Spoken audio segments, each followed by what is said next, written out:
Extension का जो programme होते हैं या किस तरह से, तो उसमें फार्मर को ज्यादा जो है वो तवज्जो दी जाती है, तो उसमें उर्दू में थोड़ा बोलना पड़ता है।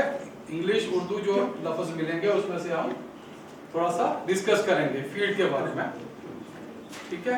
और आपका ये जैसे ये न्यूट्रिशन का ही जो है वो डिपार्टमेंट से जो है वो दिया जा रहा है, और प्रोग्राम भी जो है entrepreneurship in fish feed production, इसका जो आप लोगों को जो है वो ये प्रोग्राम जो दिया गया है आपके लोगों के लिए जो बनाया गया है, डिफरेंट स्पीकर्स जो है वो डिफरेंट प्लेसेस से जो आ रहे हैं यहाँ पे जो बता रहे हैं आपको, सब घूम फिर के वन और द अदर वे जो है वो nutrition, feed technology, feed processing, ये जो है वो सारा फिश के लिए जो है वो जो भी है इसके अंदर वो अलग अलग तरह का जो है वो घुमा फिरा के सारा जो है वो वहाँ पे फोकस ये करना है कि अवेयरनेस जो फार्मर को होगी, जो फार्मर्स को अवेयरनेस है भी जिनको, तो वो थोड़ा सा implementation, these are the just like as a reminders, जो है वो एक रिमाइंडर है आप लोगों को कि ये इम्प्लीमेंट करना है।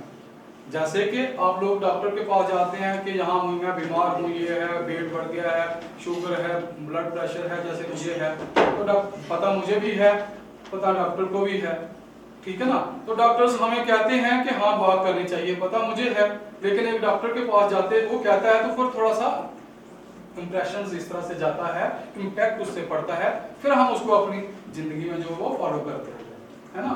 इसी तरह रिपीटेडली जब आप ये सुनते हैं, ये चीजें सुनते हैं, तो जो है वो हम जो नहीं कर पाते हैं उसको भी फिर हम करने की कोशिश करते हैं, ठीक है।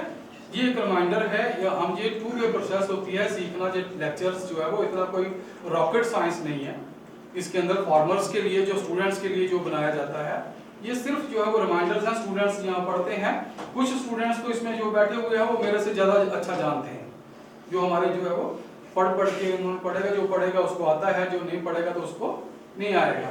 तो ये फार्मर्स जो है वो प्रैक्टिकल काम करते हैं, ठीक है। कुछ चीजें जो थ्योरेटिकली हम लोग जो पढ़ाते हैं यहाँ पे करते हैं, उसमें से जो बुक्स में जो है केवल क्या है फॉर्म के अंदर एट फॉर्म लेवल, उसमें क्या है थोड़ी सी चेंजेस जो है वो करना पड़ती हैं, जस्ट थोड़ी सी मैनिपुलेशंस करनी पड़ती हैं, जो उस टाइम के हिसाब से, कंडीशन के हिसाब से, सिचुएशन के हिसाब से, उस जगह के हिसाब से, किस तरह से, ये थोड़ा सा हमें जो है वो उस हिसाब से आपको अडॉप्ट करना है। अब फिश फीड के बारे में जो मैं डिस्कस थोड़ा सा बताऊंगा कि फीड जो है ये फिश फीड है क्या, ठीक है ना। It may be combination of ingredient और a single ingredient, an ingredient के साथ एन लगेगा तो एन ए के बीच में नहीं फंस जाए आप, ठीक है ना। एक सिंगल इंग्रेडिएंट भी हो सकता है और मल्टीपल इंग्रेडिएंट, क्या जूस कहते हैं उसको, हिस्से, है ना। बहुत सारे हिस्से जो है वो अलग अलग तरह की फीड के जो इंग्रेडिएंट हम डालते हैं, जैसे यहाँ पे हैं तो सरसों की खली खज जो है ना, मस्टर्ड की खज उस तरह से ले लेंगे, लिनसीड जो है अलसी उसकी खज ले लेंगे, जब जो भी हमारे पास फिश मील है, जैसे फिश फ्लोर है, राइस ब्रान है, ठीक है ना, राइस फ्लोर है, तो अलग अलग तरह के जो भी न्यूट्रिएंट्स जिसमें से हमें जो है वो मैक्सिमम मिल जाएं और चीपर रेट पे मिल जाएं, सस्ते मिल जाएं, वो हम उसके अंदर फीड के अंदर जब एक कंपैक्ट जो उसके अंदर बैलेंस्ड जब हम उसमें प्रोपोर्शन के अंदर डाल के कितनी क्वांटिटी और क्वालिटी देख के एक जो कंपैक्ट उसको एक पैलेट जो बना के फीड जो हम देते हैं, या डॉफ बना के उसमें से जो है छोटा छोटा जो है वो मछली के जो क्लेफ्ट है, माउथ जो क्लेफ्ट है उसके हिसाब से जो है वो हम लोग देते हैं, साइज के हिसाब से, उसी को फीड कहते हैं। फीड के अंदर प्रॉपर न्यूट्रिएंट्स होने चाहिए, तभी फीड जो है वो काम जो है वो अच्छा करेगी, टाइम से करेगी, है ना। तो ये बहुत सारे जो है वो, इसका क्राइटेरिया क्या है फीड के इंग्रेडिएंट्स को सिलेक्ट करने का, इसका है कि जो लोकली जो अवेलेबल होने चाहिए। जैसे सपोज करो हमारा फार्म है, हमारा खेत है, उसमें से बहुत सारी चीजें प्रोडक्ट्स जो है वो निकलते हैं, तो उसमें से हम लोग जो है वो यूज करेंगे, इस्तेमाल करेंगे, तो हमें फीड थोड़ी सस्ती पड़ेगी। अगर हम दूसरी स्टेट से मंगवाते हैं, बाहर से मंगवाते हैं, तो वो फीड के इंग्रेडिएंट्स मंगवाएंगे, जो भी चीज मंगवाएंगे, तो उसमें ट्रांसपोर्टेशन कास्ट जो है वो पड़ जाती है, तो जिसमें फिर वो फीड की कास्ट जो है वो हायर हो जाएगी, ठीक है। फिर इसमें से जो है वो फीड जो भी हमारे पास है सिलेक्शन करनी है, सिलेक्शन ऑफ फीड इंग्रेडिएंट्स हमारे पास है क्या, और कौन कौन सा हम ले सकते हैं, उसकी क्वालिटी और क्वांटिटी कितनी है, क्या फीड के इंग्रेडिएंट्स तो बहुत सारे हो सकते हैं, क्या वो इस क्वालिटी का है कि जो हम फिश एक एनिमल है, जैसे हम लोग हैं एनिमल उस ब्रांच से आते हैं, तो इसी तरह हम लोगों को फीड जो है वो हर कुछ नहीं दिया जा सकता, इसी तरह फिश को हर चीज नहीं दी जा सकती। कुछ बैरोप्रेट्स जब कोई जो है वो आप लोगों को पूछेंगे कि किस तरह से आपने क्या सीखा क्या नहीं सीखा, तो आप बताएंगे कि फिश के लिए जो फीड है, जो फीड इंग्रेडिएंट हम सिलेक्ट करते हैं, हर चीज जो है वो नहीं दी जा सकती है। सस्ते के चक्कर में हम लोग जो है वो फिश की हेल्थ के साथ कंप्रोमाइज नहीं कर सकते। बिल्कुल हम सोचोगे कि सस्ता सस्ता सस्ता, कितना सस्ता करेंगे, कितना ही कर लेंगे, लेकिन जिस हद तक हम कर सके, लेकिन क्वालिटी के साथ कंप्रोमाइज नहीं होना चाहिए। इंपॉर्टेंस इसकी फीड की मैंने जैसे बताया आपको कि अगर हम लोग फीड अच्छी देंगे, अच्छी फीड देंगे, अच्छे इंग्रेडिएंट होंगे, अच्छी क्वालिटी होगी, तो जैसे फिश को डिजीज लगती है, किसी चीज को एनिमल्स को बीमारियां होंगी, तो 30% तक हमारा जो लॉस जो डिजीज की वजह से होना है, जैसे इंडिया में हम लोग देखते हैं 30% लॉस तो जो है वो बताते हैं कि डिजीज की वजह से हो जाता है। अगर कई बार जैसे आपने देखा होगा साउदर्न स्टेट्स के अंदर कि उसमें व्हाइट स्पॉट डिजीज श्रिम्प्स को आ गई, तो पूरा साफ ही हो गया, वो वहां से रहा कुछ नहीं, तो बिजनेस जो है वो उसका सारा जो है वो डाउन हो गया। तो वो अगर फीड क्वालिटी की हो और उसके हाइजीनिक, और उसमें से जो है वो आपने हाइजीन्स जो है वो साफ सुथरा माहौल उसमें से रखा हो, साफ सफाई रखी हो, पानी उसमें से जो है वो अच्छी क्वालिटी का हो, उसमें क्वालिटी मेंटेन रखी हो, थोड़ी सी फंबलिंग हुई है सॉरी, तो क्वालिटी मेंटेन कर रही है, बाल्टी की इसकी वाटर की क्वालिटी हो या उसकी किसकी क्वालिटी, फीड, अगर हम लोग मेंटेन करेंगे तो बीमारी जो है वो लगने के चांस, क्योंकि फिश हेल्दी होगी तो उसकी ग्रोथ भी अच्छी होगी, इम्यून सिस्टम भी उसका गरीब जो होगा, शरीफ होगा, जो वो बिल्कुल जो कमजोर होगा, तो उसके ऊपर ही सारा जो है वो दारोमदार जो है वो उसके ऊपर जो है वो पड़ जाती हैं बीमारियां, जिसको न्यूट्रिएंट्स जिसको नहीं मिलते हैं, उसको वायरस हो, फंगस हो, जो भी डिजीज लगती है, तो जो कमजोर हो, हेल्दी नहीं हो, उसको बीमारी लगती है। ठीक है, अगर हेल्दी होगा, फीड अगर अच्छी दी होगी, उसकी ग्रोथ अच्छी होगी, ग्रोथ रेट अच्छा होगा, उसका प्रोडक्शन जो है पर यूनिट एरिया के हिसाब से जो है वो बढ़ जाएगी आपकी, तो ओवरऑल यील्ड जो मिलेगा, हार्वेस्ट करेंगे आप लोग, तो वो अच्छा होगा, है ना।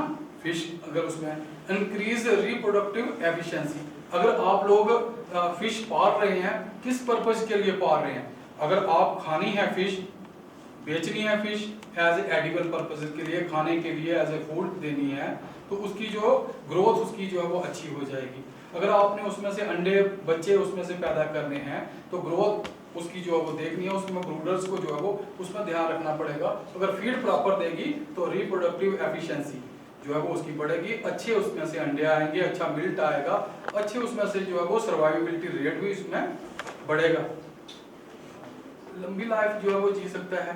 अगर कमजोर बच्चा अगर पैदा होगा तो वो जल्दी मर जाएगा, मॉर्टिलिटी रेट जल्दी हो जाएगा। तो फिश का अगर बच्चा ही जो है वो जल्दी मर गया, तो फिर ग्रोथ किसकी होगी, ग्रोथ किसकी देखनी।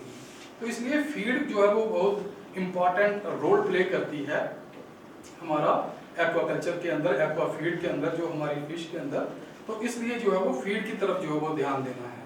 ठीक है, किसी भी तरह की मॉर्टिलिटी ना हो, मिनिमम स्मार्ट, अगर बहुत उसकी अच्छी फीड देंगे, अच्छी क्वालिटी की फीड देंगे, इंग्रेडिएंट्स अच्छे होंगे, डाइजेस्टिबिलिटी उसकी अच्छी होगी उस चीज की, तो उसमें मॉर्टिलिटी मिनिमाइज हो जाएगी, बहुत कम मॉर्टिलिटी होगी। ठीक है जी। Increase immunity resistance against diseases, ये मैंने बोल दिया कि उसका इम्यून सिस्टम जो है वो हेल्दी हो जाएगा फिश का, फिश जो है हमारी हेल्दी होगी, ग्रोथ उसकी अच्छी होगी, तो उसमें बीमारी लगने के चांस जो है वो नहीं रहते हैं। उसकी इन्फ्लुएंस को अच्छा हेल्थ तो उसकी आ ही रही है, उसकी परफॉर्मेंस और कलर, क्या पता कोई इस फार्मर में से, कोई इस फार्मर में से, इस स्टूडेंट्स में से कलरफुल फिश जो है वो, है ना, ऑर्नामेंटल फिश पाल रहा हो, तो ऑर्नामेंटल फिश पाल रहा, तो उसकी परफॉर्मेंस देखनी है कि उसका कलर जो है वो कैसे आएगा, कलर इस तरह से आएगा कि उस ऐसी तरह की फीड उसके लिए बनाना पड़ेगी कि जिससे कलर एनहेंस हो, उसका अच्छा कलर आए, बैंड्स अच्छे आए, स्पॉट्स अच्छे आए, ठीक है, उसका जो है वो अच्छी तरह से लुक, उसकी जो है एस्थेटिक वैल्यू जो है वो उसमें जो है वो और एनहेंस होगी। तो ये चीजें जो है वो हमने फीड के थ्रू ही जो है वो ले सकते हैं। कहो कि हम कई लोग क्या करते हैं, जैसे मार्कर लगाते हैं या इंजेक्शन लगाते हैं, तो उस तरह से थोड़े टाइम के लिए रहता है, तो फिश को जो है वो नुकसान होता है। फीड के थ्रू जो है वो आएगा natural feed plus supplementary feed. जैसे ही हम लोग फिश को देंगे तो उसमें कलर भी अच्छा आएगा। अगर खाने वाली मछली भी है तो उसमें भी कलर जो है वो देख के, उसकी हेल्थ देख के, उसका टेक्सचर देख के, उसमें से देख के तो हमें पता चलेगा कि ये हेल्थी फिश है, कलर डल नहीं है, तो उसका रंग भी जो है वो अच्छा आएगा। अगर कलरफुल फिश पालनी है तो उसमें भी कलर जो है वो अच्छे आएंगे। तो ये चीजें जो है वो फीड के थ्रू ही जो है वो हो पाएगा।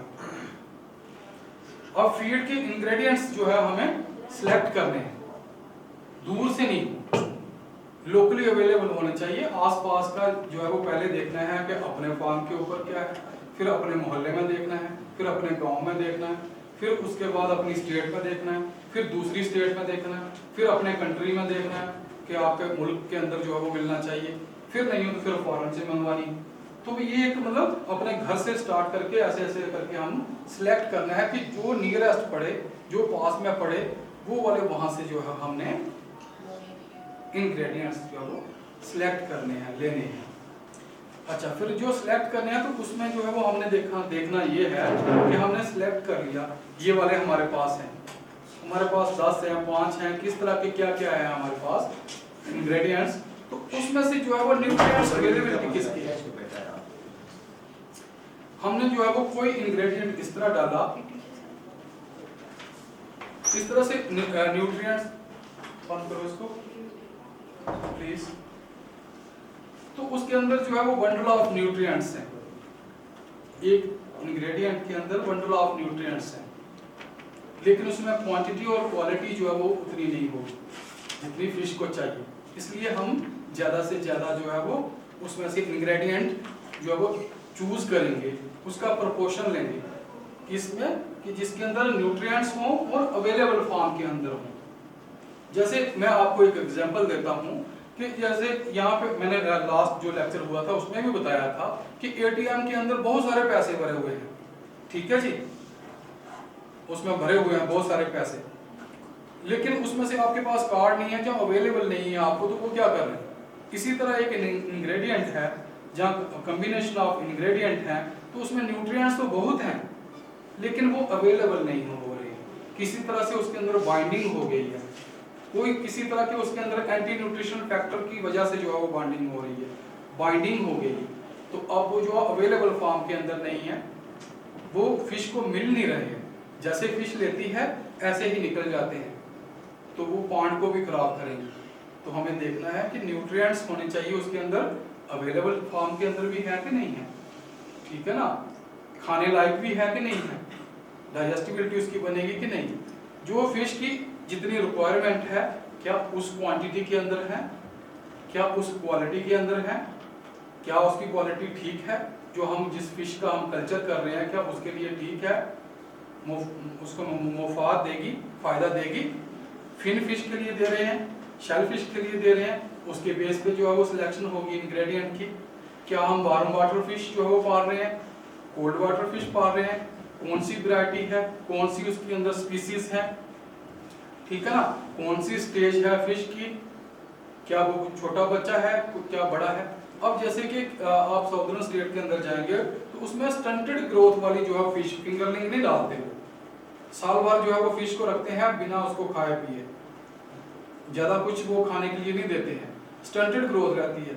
तो जैसे ही पॉन्ड के अंदर उसको डालेंगे कल्चर के लिए, उसको खुला एनवायरनमेंट मिलता है, नेचुरल फीड भी मिलती है, सप्लीमेंट्री फीड भी मिलती है, तो उससे एकदम से अच्छी सी ग्रोथ हो जाती है। तो साल के अंदर 2 फसलें भी जो है वो ले लेते हैं वहाँ पे, क्योंकि वहाँ का एनवायरनमेंट के अंदर टेम्परेचर वहाँ का किस तरह से है, तापमान जिसे कहते हैं, उर्दू में क्या कहते हैं टेम्परेचर को, दर्जा हरारत है ना, तो वो उसका वहां का किस तरह से है, तो वो ये फिश के ऊपर और पानी के साथ जो है वो बहुत जो है वो उसके ऊपर फर्क डालता है। अगर टेम्परेचर मेंटेन नहीं है, टेम्परेचर अगर कम है तो उसकी ग्रोथ जो है, ठीक है, वो कम हो जाएगी। तो हमें देखना है कि कौन सी फिश पालनी है, किस स्टेज के ऊपर है, उसके हिसाब से हमें फिश के लिए फीड की सिलेक्शन होगी, इंग्रेडिएंट की सिलेक्शन होगी। ऐसा नहीं है कि हम हर कुछ जो है वो दे दें। जैसे हमारे घर में ही बच्चे हैं, छोटा बच्चा है कोई, तो जो छोटा बच्चा है तो उसको दूध चाहिए, उसको ऐसा मत है कि रोटी दे देंगे, तो उस हिसाब से।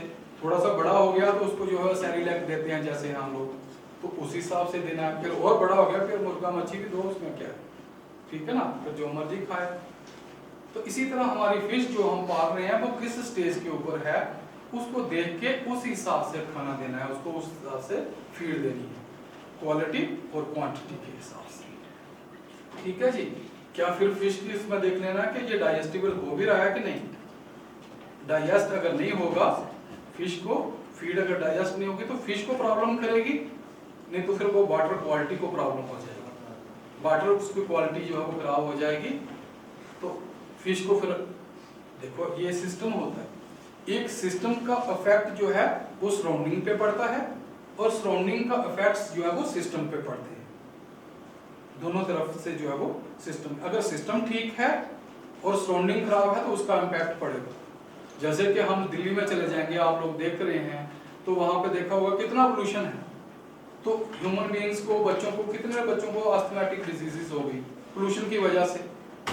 पोल्यूशन कैसे हुआ, ह्यूमन बीइंग्स की वजह से। उन्होंने जो गाड़ियां चलाई, बिल्डिंगें बनाई, वहां पे वो बॉल फूंक रहे हैं, वो कर रहे हैं सिस्टम पे, उसको एनवायरमेंटल फर्क पड़ा ना। तो ये जुड़ा हुआ चीजें हैं, ये चीजें एक दूसरे का इम्पैक्ट दूसरे पर पड़ता है। इसी तरह हमारी मछली कहाँ रहती है, पानी में रहती है। तो पानी अगर खराब होगा तो मछली की हेल्थ खराब हो जाएगी, और अगर मछली की हेल्थ खराब है तो पानी खराब हो जाएगा, ठीक है ना। तो इसलिए फीड को हमने देखना है कि डाइजेस्टिबिलिटी ठीक होनी चाहिए, डाइजेस्ट होगी उसकी तो उसको जिसको खुराक लगेगी। अगर फिश हेल्दी होगी तो खुराक अच्छी लगेगी, और खुराक अगर लग गई तो फिश और भी हेल्दी हो जाएगी। हाँ जी, सारा कुछ जो हम किस लिए कर रहे हैं, न्यूट्रिएंट्स उसको देने के लिए। All for well being of fish, nutrients और नॉन एनर्जी न्यूट्रिएंट्स उसके अंदर जो है वो देखने हैं। अब न्यूट्रिएंट्स से क्या होता है, इस न्यूट्रिएंट्स जो है वो एनर्जी देने वाले न्यूट्रिएंट्स होते हैं, इससे एनर्जी मिलती है। अगर हमारे जिस्म में एनर्जी नहीं है तो हम एक कदम भी नहीं चल सकते हैं, ठीक है ना। हम खाना भी नहीं पचा सकते हैं बिना एनर्जी के, अगर हम हेल्दी नहीं है। जैसे आपने देखा होगा बहुत बूढ़े हो जाते हैं, बुजुर्ग हो जाते हैं, कहते हैं कि हमें खाना नहीं पच रहा, क्योंकि उसमें इतनी एनर्जी नहीं है कि खाने को भी पचा सके, वो उसमें से एनर्जी ले सके, तो वो चाहिए। तो न्यूट्रिएंट्स जो है उसमें एनर्जी होनी चाहिए। एनर्जी वाले न्यूट्रिएंट्स कौन से हैं, इसमें प्रोटीन होता है, ठीक है ना, प्रोटीन है, लिपिड्स हैं, कार्बोहाइड्रेट्स हैं। ये जो है वो न्यूट्रिएंट्स एक इंग्रेडिएंट के अंदर जरूर होने चाहिए, तभी जो है वो फिश को जो है वो फायदा देगा। और नॉन एनर्जी वाले न्यूट्रिएंट्स कौन से होंगे, जिसमें विटामिन होंगे, मिनरल होंगे। अब आप कहेंगे कि इसमें एनर्जी तो है नहीं तो हमने क्यों लेने हैं। तो फिश को जो है, या ह्यूमन बीइंग्स को, इंसान को या फिश को, इसमें जो है वो बहुत सारी हमारे अंदर केमिस्ट्री जिस तरह से है, बायो केमिस्ट्री चलती है, लैब सी है समझो आप बनी हुई। तो उस तरह से एनर्जी को पहुंचाने के लिए जो न्यूट्रिएंट्स है, एक न्यूट्रिएंट्स को टारगेट तक पहुंचाने के लिए हमें जो है वो दूसरी चीजों की जरूरत पड़ेगी, दूसरे एलिमेंट्स की, कंपाउंड्स की, किसी उसको केमिकल्स की जरूरत पड़ेगी। तो वो कौन से हैं, विटामिन्स और मिनरल्स। अगर विटामिन की कमी हो गई तो न्यूट्रिएंट्स अगर हैं भी तो वो अवेलेबल नहीं हो पाएंगे। ये बहुत सारे को फैक्टर का काम करते हैं उसके अंदर, विटामिन्स, मिनरल्स जो है वो बहुत सारे दूसरे जो विटामिन्स और दूसरी चीजों को जो है वो हेल्प करती है फिजियोलॉजी। विटामिन्स भी चाहिए, मिनरल भी चाहिए, हड्डियां भी मजबूत होंगी, ठीक है ना। और फिश के न्यूट्रिएंट्स और नॉन एनर्जी वाले न्यूट्रिएंट्स, विटामिन, मिनरल, प्रोटीन जैसे हमें चाहिए, ऐसे ही हमारी मुर्गी को चाहिए, ऐसे ही बकरियों को चाहिए, ऐसे ही गाय को चाहिए। तो इसी तरह हमारी मछली को भी ये वाले न्यूट्रिएंट्स चाहिए। प्रोटीन के लिए जो है वो, जैसे आप लोग कहते हैं कि कुछ प्रोटीन्स तो इस तरह से हैं, ठीक है, ये अमीनो एसिड से बने होते हैं। अब ये स्टूडेंट्स तो सारा जानते हैं, ये तो पढ़ते हैं, ये पीएचडी वाले स्टूडेंट्स हैं। और ये लेक्चरर बनने लायक हैं, ठीक है ना, इनको सारा पता है। लेकिन मैं फार्मर्स को भी जो है वो पढ़े लिखे जो जिस तरह से हैं, कोई ग्रेजुएट होगा, कोई साइंस का होगा, कुछ होगा, आजकल फार्मर भी ऐसे थोड़े हैं, फार्मर्स भी जो है वो बड़े पढ़े लिखे उसके अंदर जो है फील्ड के अंदर आ रहे हैं, ठीक है ना, और थोड़े जो कम पढ़े लिखे हैं वो भी फील्ड में आ रहे हैं। तो उसमें पढ़ा लिखा पढ़ने लिखने का ये मतलब नहीं है कि सिर्फ जो है वो नौकरियों के जो है वो मिले। पढ़ने लिखने का मतलब है कि जो भी आपने बिजनेस करना है, जो भी आपने काम करना है, उसके अंदर महारत हासिल करने में, सक्सेस हासिल करने में पढ़ने लिखने का बड़ा योगदान है, उसका बड़ा जो है वो कंट्रीब्यूशन है। तो पढ़ना जो है वो जरूरी है। तो पढ़ा लिखा होगा तो वो छोटी सी बात अच्छी तरह से समझ जाएगा, बड़ी सी बड़ी बात को भी अच्छी तरह से समझ पाएगा। अगर वो पढ़ा लिखा नहीं है, कम पढ़ा लिखा है, तो उसको एक ही बात को 10 बार जो है वो पूछना पड़ेगा। पढ़ा लिखा होगा तो वो कोई मटेरियल होगा आपके पास, कोई रसाला आएगा, कोई बुक आएगी, कोई मैगजीन आएगी, कोई रिसर्च पेपर आएगा, कोई अखबार आएगी, कोई लेक्चर होगा, तो उसमें से जल्दी से वो चीजें चुन के और अपनी लाइफ में उसको अडॉप्ट कर पाएगा। हाँ जी। अब इसमें जो बताया है कि कुछ प्रोटीन के अंदर जो है हमारे एसेंशियल अमीनो एसिड्स होते हैं, कुछ नॉन एसेंशियल होते हैं। नॉन एसेंशियल का मतलब ये नहीं है कि वो जरूरी नहीं, वो जरूरी है, लेकिन वो जिस्म के अंदर जो है वो एक दूसरे जो इंग्रेडिएंट्स हैं उसको तोड़ मरोड़ के उसमें से उसकी थोड़ी बहुत पूर्ति हो सकती है, वो मिल जाती है। जो एसेंशियल हैं वो हम जो है वो हमारी बॉडी के अंदर या फिश की बॉडी के अंदर जो है वो प्रोड्यूस नहीं हो सकते हैं, वो फीड के थ्रू ही देना पड़ेगा, फीड के थ्रू ही देना पड़ेंगे, ठीक है।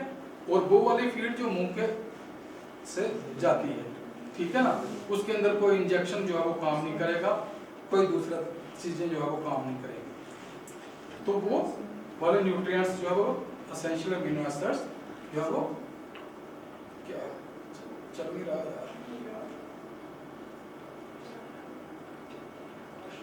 ये 10 एसेंशियल अमीनो एसिड्स हैं, 10 हैं, क्या होगा भाई, क्या हो गया, हाँ ये वाले, ये चीजें जो है वो 10 एसेंशियल अमीनो एसिड्स हैं, ये जरूरी चाहिए होते हैं। अर्जिनिन है, हिस्टिडीन है, आइसोल्यूसिन, ल्यूसिन, ये तो आप लोग जब उसमें से अच्छी क्वालिटी के प्रोटीन्स हैं उसमें से वो लेंगे ना जब, तो ये वाले आपको मिल जाएंगे। जैसे फिश मील है, फिश मील जब हम उसमें डालते हैं उसकी इंपॉर्टेंस ही इसलिए है क्यों उसके अंदर सारे के सारे ये एसेंशियल अमीनो एसिड्स मिल जाएंगे, एक चीज। दूसरा जो है उसके अंदर वो एज ए फीड अट्रैक्टेंट काम करे। मछली जो जिसने फीड जो है वो खानी है तो उसकी स्मेल की वजह से उसकी वजह से जो है वो अट्रैक्ट होगी मछली, तो मछली जो है वो फीड अच्छी तरह से जो है वो खा लेगी। अगर उसके अंदर जो फ्लेवर या उस तरह से जो होता है ना, इसका स्मेल जो होती है, जैसे ही देखेंगे आप, जैसे शार्क है आप देखेंगे, इसमें भी देखा होगा, तो एक ड्रॉप अगर आप उसमें पानी में डालेंगे ना ब्लड का, तो अगर वो 50 किलोमीटर भी दूर है, कितने किलोमीटर, 50 किलोमीटर। अब कितना डाटा सही है कितना नहीं, मैंने भी जो है वो इसमें जो है वो नेट में ही देखा था, तो वो वहां से उसको पता चल जाएगा कि वहां पे जो है वो कोई चीज है तो मेरे खाने का कुछ इंतजाम हो रहा है, ठीक है। इतने मतलब उसके ऑलिफैक्टरी ऑर्गन्स जो है वो इतने जो है वो स्टिमुलेट हो जाते हैं, वहां से उसको पता चल जाता है। इसी तरह हमारी मछलियां हैं, अगर आप एक कॉर्नर पे और एक जो है वो आपने साइड सेलेक्ट कर रखे हैं कि कहाँ कहाँ फीड देनी है, आप दे रहे हैं, तो जैसे ही फीड के अंदर फिश मील डाली होगी उसको उसी तरह से उसको जो है वो पता चल जाएगा कि मेरी फीड आ गई। तो ये उसका भी काम जो है वो फीड के अंदर फिश मील का होता है। तो उसमें सारे के सारे एसेंशियल अमीनो एसिड्स मिल जाएंगे। फिश मील किसकी बनती है, जो ऐसी मछलियां बीड फिशेस जो दूसरी जैसे फिश का जो है वो बॉडी पार्ट्स उसके जो प्रोसेसिंग करने के बाद जो बच जाते हैं उसमें से फिश मील जो है वो बनाते हैं, ठीक है। ये दूसरी बात है। फिर क्वालिटी के साथ जो है वो किस तरह से क्या क्या उसके साथ जो है वो डाल देते हैं लोग, तो दवाइयों में भी अडल्ट्रेशन आ रहा है, तो इसलिए क्वालिटी देखनी है पहले फीड की क्या अच्छी है कि नहीं, वो उसका आगे मैं बताऊंगा। इसी तरह लिपिड्स जो हैं, फैट जैसे ऑयल हो गया, तेल हो गए, तो ये जो है वो जरूर जो है वो उसके अंदर हमने डालने हैं, क्योंकि इसके अंदर क्या है, फैट्स के अंदर जो है वो एसेंशियल क्या रहता है, उसके अंदर फैटी एसिड्स रहते हैं, फैटी एसिड जैसे रहते हैं, तो ये उसके जो फिश के लिए जो है वो बहुत जरूरी है। हमारी जो ब्रूडर फिश जो तैयार करनी है हमने, अगर दूसरी एडिबल फिश या खाने के लिए जो तैयार करनी है उसके लिए भी जरूरी है, लेकिन जो जिससे हमने बच्चा लेना है, अंडा लेना है, उसके लिए तो और भी ज्यादा जरूरी है फैटी, इसके फैटी एसिड्स। तो लिपिड जो है, फैट उसमें जो है वो देनी है। अब कौन सी आप फीड दे रहे हैं, कौन सी खज दे रहे हैं, खज आती है ना, खाची कहते हैं ना बेटा, खली जो होती है, हाँ, तो उसमें कौन सा आप ले रहे हैं, उसके अंदर फैट की क्वांटिटी कितनी है, वो आगे मैं क्वालिटी के साथ बताऊंगा। फिर किस तरह से उसमें से क्वालिटी के अंदर वो है कि नहीं है, फिर आपको एक्स्ट्रा डालने की जरूरत नहीं है, ठीक है ना, नहीं तो फिर वो हमें एक्स्ट्रा जो है वो ये डालना पड़ेगा। अगर ये इसके अंदर एसेंशियल फैटी एसिड अगर नहीं होंगे तो उसमें क्या है, वो ग्रोथ उसकी जो है वो बिल्कुल लो हो जाएगी, है ना, पोर ग्रोथ होगी। फीड उसकी जो है आप लोग अगर प्रॉपर नहीं देंगे, सही ढंग से नहीं देंगे, तो फीड कन्वर्शन रेशो कितना फीड खाती है और उसका मसल कितने बन रहे हैं, किस तरह से, वो प्रॉपर नहीं हो पाएगा। अगर उसके फिन्स हैं, जो मछली जो हम पाल रहे हैं, उसके पंख जो है उसमें जो है वो बीमारी लग सकती है, इरोजन हो सकता है अगर ये इतनी है। लिवर उसका जो है वो स्वेल हो सकता है, बीमारी उसकी लिवर की, जैसे हमारा लिवर है ऐसे मछली में भी लिवर होता है, तो उसमें भी जो है वो प्रॉब्लम हो सकती है, ठीक है जी। रेड ब्लड सेल्स जो है उसमें भी प्रॉब्लम हो सकती है, उसमें मछली में भी खून होता है ना, तो उसमें भी प्रॉब्लम हो सकती है। जैसे हम आयरन खाते हैं अपना ब्लड खून बढ़ाने के लिए, कि सेहत ठीक रहे, इसी तरह मछली के अंदर भी जो है वो है, तो उसमें भी जो है फर्क पड़ जाएगा। मैच्योरेशन, स्पॉनिंग, अंडे की क्वालिटी, ये सारा उसके अंदर जो है वो, अगर फैट आपने नहीं दी है फीड के अंदर, तो ये सारी चीजें जो है वो, उसका बच्चा अगर पैदा भी हो रहा है तो वो ज्यादा लंबे समय तक जो है वो जिंदा नहीं रहेगा, अगर क्वालिटी सही नहीं है। क्वालिटी अच्छी है, बच्चा भी हेल्दी होगा और उसकी अच्छी ग्रोथ भी जो है वो रहेगी। इसलिए जो है वो न्यूट्रिएंट्स जो है वो, इसी तरह कार्बोहाइड्रेट्स, कार्बोहाइड्रेट जो भी हम लोग डालते हैं उसमें कार्बोहाइड्रेट जितने मछली को चाहिए उसमें रहते हैं, ठीक है। लेकिन हम क्या कर रहे हैं, यहाँ पे कोल्ड वाटर फिशेस जो है वो पालते हैं, तो उसको इतनी कार्बोहाइड्रेट्स की जरूरत जो है वो नहीं है, क्योंकि ये हमारी कार्निवोरस फिश है। हम कश्मीर के लोग जो है वैसे भी मीट खाते हैं, और हमारी मछलियां भी जो है वो कोल्ड वाटर वाली जो है वो कार्निवोरस ही है ज्यादातर।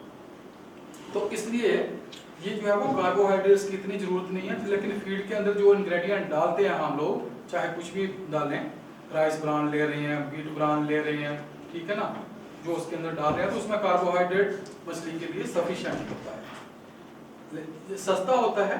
लेकिन हद से ज्यादा अगर देंगे कार्बोहाइड्रेट तो उसको प्रोटीन के ऊपर जो है वो इफेक्ट पड़ेगा, फिश की ग्रोथ जो है वो फिर वो इतनी अच्छी नहीं आएगी, इतनी अच्छी ग्रोथ नहीं आएगी।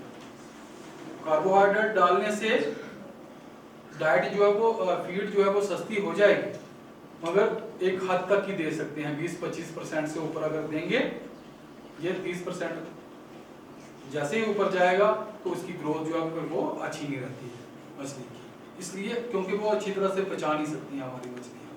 अगर ओमनिवोरस फिश है या कॉमन कार्प है, जिस तरह से आप लेंगे, ठीक है, वो अच्छी तरह से जो है वो पचा लेती है ये। बाकी हमारी जो कार्निवोरस फिशेस हैं ये इसको नहीं पचा सकती हैं। कोल्ड वाटर फिशेस हैं, इसको ज्यादा नहीं पचा सकती।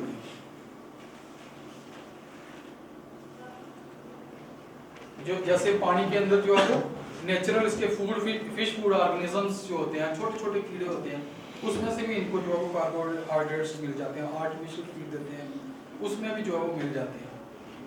मेरी बात समझ में आ रही है ना? Yes sir. थोड़ा पंजाबी टोन है, थोड़ा आपको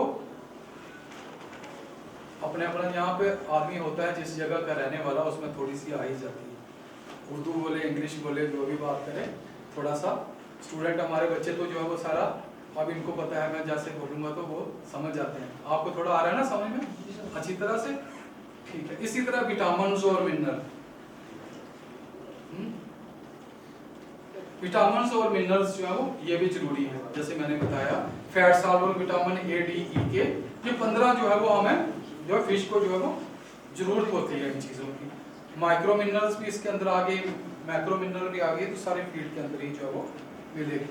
अब ये नेचुरल जो है वो फीड के अंदर जो न्यूट्रिशनल रिक्वायरमेंट है, प्रोटीन कितना चाहिए, है ना, 40 से 45% तक जो प्रोटीन जो है वो हमें जो है वो चाहिए रहता है कोल्ड वाटर फिशेस में जो है वो इसमें, ठीक है जी। फिश की फीड में जो है वो होना चाहिए। जब जैसे कॉमन कार्प है, अगर हम पाल रहे हैं पंजाबी गार्ड, है ना, अगर वो पाल रहे हैं तो उसमें 30% तक भी अगर प्रोटीन रहेंगे तब भी जो है वो चलेगा, दौड़ेगा। अब इसमें भी वही है कि अगर आपको प्रोटीन नहीं दिया तो प्रोटीन की कमी की वजह से उसकी ग्रोथ अच्छी नहीं होगी, उसका ये सारा उसमें प्रोटीन जो है वो अफेक्ट करती है। ये विटामिन जो है वो कौन सा विटामिन की वजह से कौन सा जो है वो बीमारी लग जाती है, उसके अंदर फिन खराब हो जाते हैं, क्या है ये वो वाले जो साइंटिस्ट हैं हमारे पैथोलॉजी वाले वो भी बता सकते हैं, और हम लोग भी बताते हैं कि विटामिन और ये जो है वो जरूरी रहते हैं, मिनरल्स। तो ये भी इसकी वजह से जो है वो मछलियाँ अगर कमी है तो इसमें बीमारी हो जाएगी, बीमार हो जाएंगे। आप कहीं देखते होंगे कि उसकी स्पाइन जो है वो इस तरह से मछली की पूंछ ऐसे टेढ़ी मेढ़ी होगी, तो वो मिनरल्स और विटामिन की वजह से ही जो है वो रहते हैं कि बहुत सारी बीमारियां उसमें लग जाती हैं। तो इसमें जो है वो जरूरी है क्वालिटी ऑफ फीड इंग्रेडिएंट। अब हम लोग जो है वो फार्मर हैं, फिश फार्मर हैं, कुछ साइंटिस्ट हैं, ठीक है जी। साइंटिस्ट लैब के अंदर काम कर रहे हैं और आप लोग जो है वो लैंड के ऊपर काम कर रहे हैं, लैब टू लैंड प्रोग्राम। इस तरह से लैंड मतलब यहाँ पे फार्म आप बना रहे हैं, रेस वे बना रहे हैं, पॉन्ड बना रहे हैं, तो आप लोग उस पर काम कर रहे हैं। तो आपको वहाँ हाईफाई जो है वो इंस्ट्रूमेंट्स और इक्विपमेंट्स की जो है वो जरूरत नहीं पड़नी चाहिए। तो इस तरह से हम लोग जो है वो क्या करते हैं, छोटी छोटी चीज़ों का जो है वो ध्यान खुद ही रख सकते हैं। जैसे उसकी इंग्रेडिएंट्स खरीद रहे हैं, हम ले रहे हैं, तो उसमें जो है वो खुद फिजिकली हम देख सकते हैं। अब उसके ऊपर जो है वो किस तरह से देखना है, आप लैब के अंदर तो जा नहीं सकते, फार्म के ऊपर तो आप तो वहीं पे आप जिस दुकान पे गए हो वहाँ पे खरीदने के लिए, तो उसमें फिजिकली आपने देखना है क्या जो इंग्रेडिएंट्स हम देख रहे हैं, क्या उसका रंग ठीक है, क्या उसका टेक्सचर ठीक है, क्या वो टूटा फूटा तो नहीं है, क्या उसके अंदर कोई कीड़े तो नहीं लगे हुए हैं, या कीड़े लग के उसमें पाउडर सा तो नहीं बना दिया है, क्या उसकी स्मेल ठीक है, क्या उसका वजन ठीक है। तो ये सारी चीजें हम लोग विजुअली, हमारे पास 5 सेंसेस जो है वो अल्लाह मियां ने दी है, भगवान ने दी है, सेंस दी है 5, है ना, आंखें दी हैं, नाक दिया है ना, टेस्ट के लिए जीभ है, कान है सुनने के लिए, ठीक है, और हाथ पांव स्किन जो है वो टच करने के लिए, ये महसूस कर सकते हैं हम लोग। इसी तरह ये सारी चीजें इसके अंदर फिजिकल के अंदर आ जाएंगी, हैं।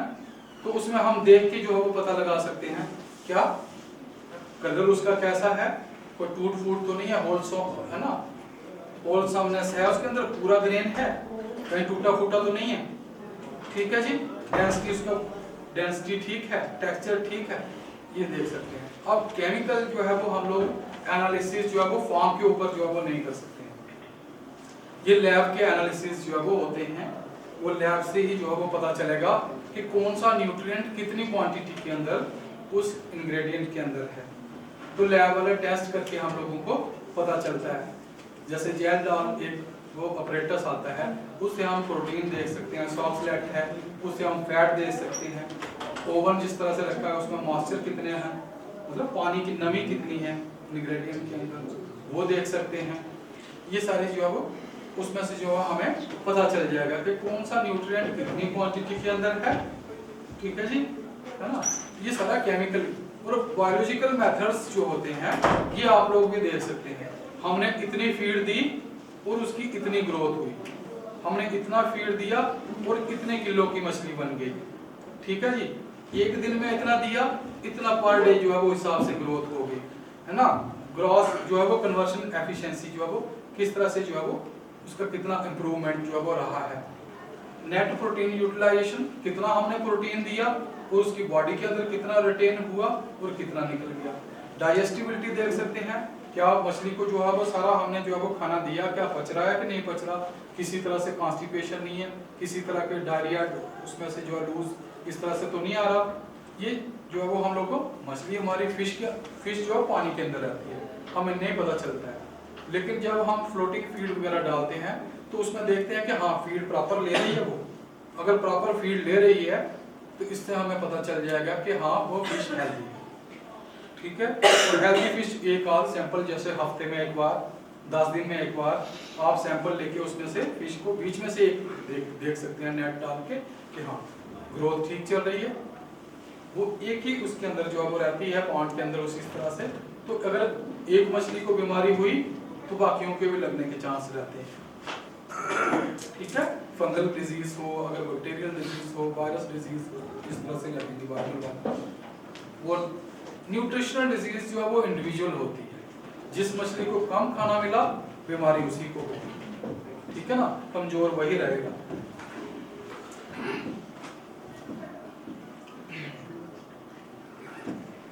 अब सिर्फ यहाँ तक ही नहीं है, इसका मैनेजमेंट भी जो है वो हमें देखना है, मैनेजमेंट किस तरह से है। अब मैनेजमेंट क्या है? मैनेजमेंट जो है वो एक देसी भाषा में या आपको लोकल भाषा में ये बताऊं कि हमारे पास सोर्स रिसोर्स कितना है, कितना हम यूटिलाइज कर रहे हैं उसको, कितना उसको प्रिजर्व कर रहे हैं, कितने समय तक हम इसको इस्तेमाल कर सकते हैं, उसका इम्पैक्ट कितना आ रहा है, ये सारी उसको मैनेजमेंट है। कितनी जरूरत है, कितना यूज हो रहा है, कितना वेस्ट हो रहा है, तो वेस्ट जो है वो उसको कम हो, बस यही मैनेजमेंट है। सीजन के हिसाब से अब सीजन ये वाला चल रहा है, अगले सीजन में ये चीज नहीं मिलेगी तो उसको स्टोर करके रखना है। अगले सीजन में जो है वो नहीं मिलेगी ये चीज, तो हमारे पास मछली कितनी है ताकि हम उसी हिसाब से हमने स्टोर करना है। ऐसा नहीं है कि स्टोर करके रख लेंगे, स्टोर करके हम ज्यादा रख लिए, अगर 4 महीने 5 महीने अगर हमारे पास वो रहा इंग्रेडिएंट्स तो उसमें चूहे लग जाएंगे और चूहे खा जाएंगे, कीड़े लग जाएंगे, बीमारी उसके अंदर और फैलेगी तो हमारा नुकसान उधर हो जाएगा। उधर से पैसे बचाए कि हमें जो है वो इस तरह से हम लोग करते हैं ना, सर्दी का सीजन आया तो लहसुन जो है वो उगने लग पड़ता है तो सस्ता मिलता है मार्केट में। रोहन क्या कहते हैं, हाँ रोहन है ना, तो वो उगने लग पड़ता है तो मार्केट में सस्ता मिलेगा। तो उस टाइम इतना सस्ता लेके तो घर में उगा आएगा तो उसमें से क्या करेंगे, पाउडर हो जाएगा वो।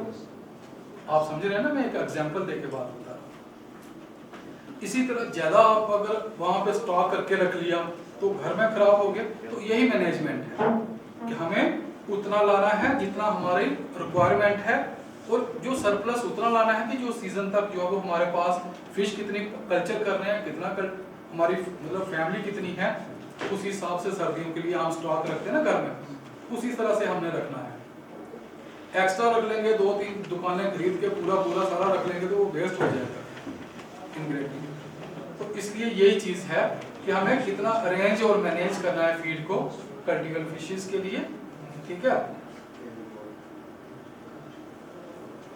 बोर तो नहीं हो रहे हैं?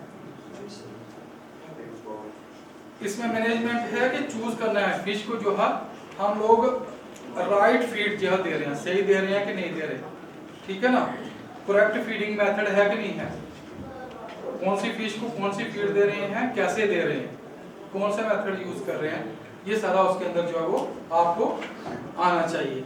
फीड की कास्ट जो है वो करेगी, उसमें प्रोसेस करनी है। और प्रोसेस के क्या करते हैं हम लोग, वेयर हाउस से हम माल खरीदते हैं, इंग्रेडिएंट्स खरीदते हैं, तो उसे जो है वो प्रॉपर वेट दे रहा है कि नहीं। और आपने 1 क्विंटल लिया है तो क्या 1 क्विंटल दिया उसने, हमारा कितना यूज हो रहा है जी?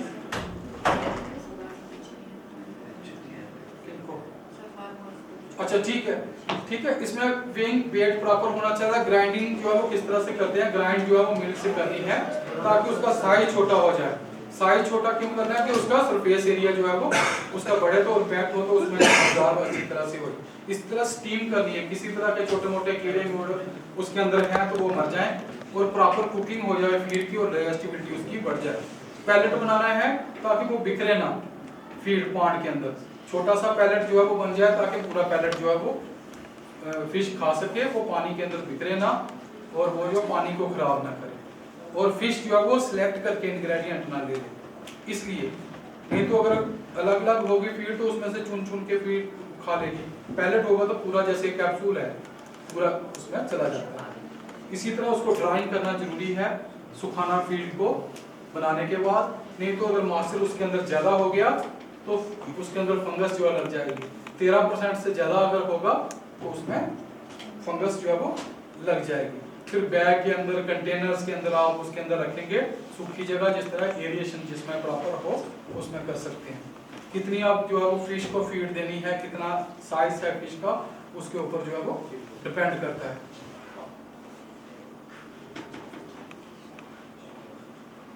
ना। फीडिंग प्रोसेस उसमें देखना है कोल्ड वाटर फिश देनी है कौन सी स्टेज पे है, तो उसको 3 बार फीड देनी है, 4 बार देनी है ना। ये सारा जो है वो उसमें बता रखा है कि छोटे, इसको टाइम की जो है वो कमी है अभी, नहीं तो मैं एक्सप्लेन करता है इसको और भी अच्छे से। वो कह रहे हैं कि गाड़ी आ रही है, तो ये चीजें जो है वो आपको ध्यान रखना है कि सीजन कौन सा है। सर्दियों में जैसे मछली जो है वो फीड कम खाती है या बिल्कुल नहीं खाती है इधर कश्मीर में, तो इस तरह से फीड उस वक्त जो है वो नहीं देनी है। मौसम अच्छा आ जाएगा तो फीड उसको 3 बार भी जो है वो दे सकते हैं, और अगर स्टेज उसकी जो है वो छोटी है तो उसको ज़्यादा बार जो है वो 5-6 बार देना पड़ती है। हाँ जी, बॉडी वेट के हिसाब से 3 से 5% तक बॉडी वेट के हिसाब से हम लोग फीड देते हैं। हैंड फीडिंग, डिमांड फीडर और रेस वे में तो हम लोग आपको पता है ऐसे डालते हैं, हैंड फीडिंग देते हैं। एयर ऑपरेटेड भी आ सकते हैं।